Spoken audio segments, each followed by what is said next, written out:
How's it going, everyone? As always, my name is Jimmy Champagne. This is Deck Ready, my channel all about the Steam Deck. In today's video, I wanted to answer a question I've been seeing a lot in the comments and in a bunch of articles lately, which is 2025 the end of the Steam Deck? Before I jump into it all, it would really help me out if you subscribe to the channel. I am just over 50,000 subscribers. I would love to get a silver play button for this channel, so help me get to 100K. Whether you're new here or you've been here for a while, I really appreciate it. Oh, and if you didn't know, I was recently on the podcast Summon Sign over on the Last Stand Media podcast network, and I saw all the comments from you guys saying that you appreciate me doing more videos here on Deck Ready. I noticed, don't worry. If you want to listen to that, it's over on their YouTube channel right now, and I think it's public for all users, so you don't have to pay for their Patreon to get it. All right, so the Steam Deck is around 2.5 years old at this point, and I am impressed with how well it's held up. And I think a lot of the other people who either don't have it or don't really understand the power of the Steam Deck are also surprised that it's been able to remain competitive for this long. If you're throwing games at it from the PS4 generation, it really sings. Stuff like God of War, stuff like Ghost of Tsushima, stuff like Death Stranding for the most part. A lot of these games look and run pretty dang well on the Steam Deck. I know you're running them at 800p and the PS5 runs them at either 720p or 1080p, but minus that resolution difference, you can run the games at basically the same settings that they run at on the PS4 and PS4 Pro on the Steam Deck, and you'll get largely the same performance, which is a fairly locked 30 frames per second, and that's awesome. And the Steam Deck has gotten an unintentional aid from Sony and Microsoft this generation, because if you have a console, I'm sure you've realized this, they refuse to move on from the PS4 and Xbox One generation. We are 4 years into these consoles' life cycles, and we are just getting to the point where we get truly next-gen games. I mean, for the first half of the generation so far, every game, from Horizon Forbidden West all the way down to God of War Ragnarok, outside of a few outliers like Ratchet & Clank Rift Apart, Spider-Man 2, Returnal, and Demon's Souls, and maybe a few others, every single big first-party game that has come out from Microsoft and Sony has been split between the PS4 and Xbox One and PS5 and Xbox Series X. And also, mainly because Xbox released a beefed up Xbox One alongside the Xbox Series X, which is the Xbox Series S, those consoles have been artificially holding games back because none of the users feel the need to upgrade to the PS5 and Xbox Series X, right? Like, you have last gen hardware out there where Microsoft puts a rule in place that they can't let the games run differently on the Series S. They can run with lower frame rates and lower resolutions, but you can't strip features out of games on the Series S. So things have been artificially held back for the better part of this generation, and that's really helped the Steam Deck. But something that has negative consequences for the Steam Deck lately is not only are a lot of next-gen only games being announced, but they're also being released, and they are not running well at all on the Steam Deck. Final Fantasy XVI just came to PC, and it is not optimized very well. If you have a 4090, you cannot get a native 4K image out of that game and hold 60 FPS, which isn't really surprising because on the PS5, the performance mode, it just runs really bad. When you're in battles without icons, it runs at a lock 60, but if you're just navigating the open world, I mean, that's a 40 FPS experience pretty much across the board on the PS5, and it seems like Square Enix, who has never been known for their quality PC ports, did a decent job porting this one over, especially compared to Final Fantasy VII Remake, but it's still not good enough even on a 4090 PC, so while you can run it on the Steam Deck, you're running it at around 20 FPS.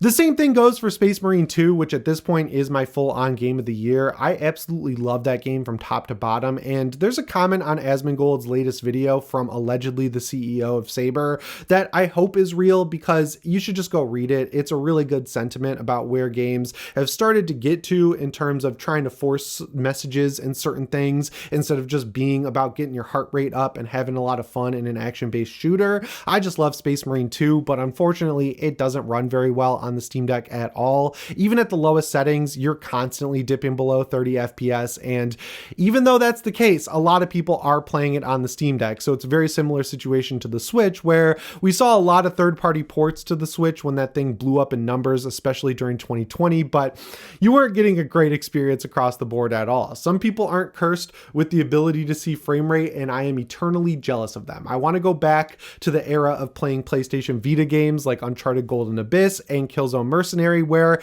I was just incapable of seeing frame rates dropping into the high 20s or low 20s with games like that. But there's a lot of people out there who are taking advantage of these games on the Steam Deck, and I commend them. The big problem is I just talked about 2 games, but going forward, I mean, Sony is fully committed to the PS5 at this point. A lot of their studios like Sucker Punch, Naughty Dog, Bend Studio, and Santa Monica Studio are all making games that are going to only run on the PS5. And as we see more games like that coming out on PC eventually, they're just not going to run correctly on the Steam Deck. So Valve, for how great the Steam Deck has held up for the first 2.5 years, they're put in a little bit of a weird spot. I'm sure you heard the interviews last year when the Steam Deck OLED came out where they talked to The Verge and they basically said, yeah, we are doing a little bit of a performance increase on the Steam Deck OLED. It's a lot more efficient. The battery life is going to be better, mainly because we increased the battery size a little bit, but also because the chip is running more efficiently. Not only are you going to get better frame times and frame rates out of this thing, you're going to get a lot better battery life, and they achieved that goal really well. But there's a little bit at the end of that interview where they talk about the Steam Deck 2, and at that point in time, which was the end of 2023, they said it was a couple years out. So that basically ruled out 2024 for the release of the Steam Deck 2, and it mostly, I would say, ruled out the release of the Steam Deck 2 in 2025, mainly because they just put it plainly, chips have not advanced to the point yet where they can put an APU in a handheld and get performance even at 800p that matches up with the current PS5 and Xbox Series X. Like, that's never going to happen, I don't think, with a handheld, but they can't even get close to it right now. Then the Z1 Extreme came out and we saw Windows handhelds like the ROG Ally and the Lenovo Legion Go using it, and in certain games you can get a big performance increase even running at 900 or 1080p on those devices, but it's not like a generational leap like a lot of people made it out to be at the time. And now we have the Z2 chip coming out next year, and I still don't think that's a big enough leap from the Z1 Extreme or even the chip inside the Steam Deck to really get super excited about and expect it to start running next gen games. But the silver lining there is that Valve is most likely not going to use a Z-line chip, so they're not going to use the Z2 chip or the Z2 Extreme that comes out next year. What they're going to do is exactly what they did with the Steam Deck and work with AMD to develop a custom chip, which is what we want, because as we're seeing with the PS5 Pro,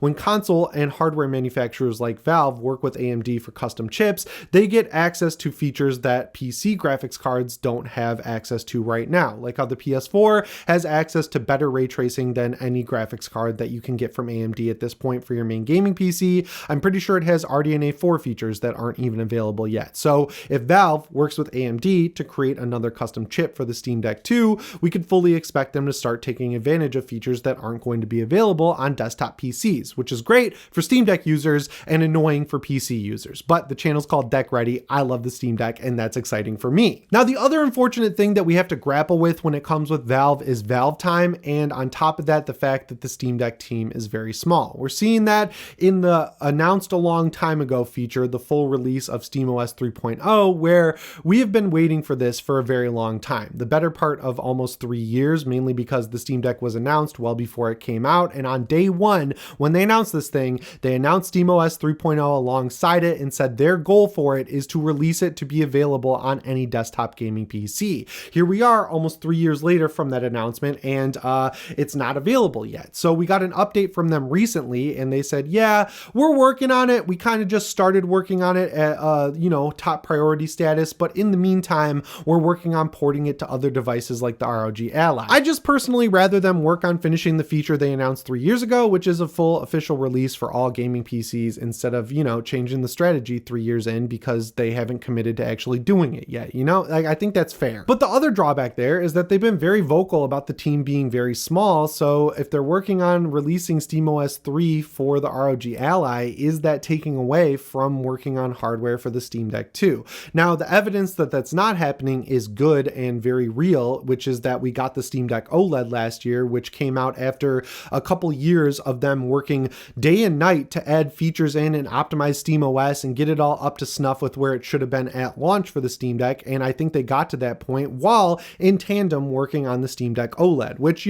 if you just look at the things side by side, they look like the same console with a different screen. They're not. The Steam Deck OLED got a lot of revisions across the board, whether it's button pressing quality, button sticking quality, the trackpads got improved, the overall performance of the device got improved, the way things are laid out inside the console got improved, and of course the screen got improved, and the battery life got got improved. So if they were able to work on the hardware to that level while also working on getting SteamOS 3 finished for the Steam Deck, which they did, I think it's fair to assume that they're probably working on a Steam Deck 2 at this point. There is the other side of the coin when it comes to talking about this, which is of course that the longer they wait, the more powerful of a chip they're going to be able to use in the Steam Deck 2, which will ultimately help them with next gen games. And you know, when you're working with a handheld where you're trying to shrink down the internals of a PC or a console into a handheld form factor, you're always going to be a little bit behind when it comes to performance in terms of competing between the PS5 Pro and something like the Steam Deck 2 or whatever. But you know, they're also working with an 800p screen presumably, and yeah, the hardware benchmark in terms of frame rate with the Steam Deck is 30 FPS. I'm sorry guys, like 40 is great, 60 is great, but as we're seeing when you play AAA games that released on the PS4 or PS4 Pro or even the launch period of the PS5,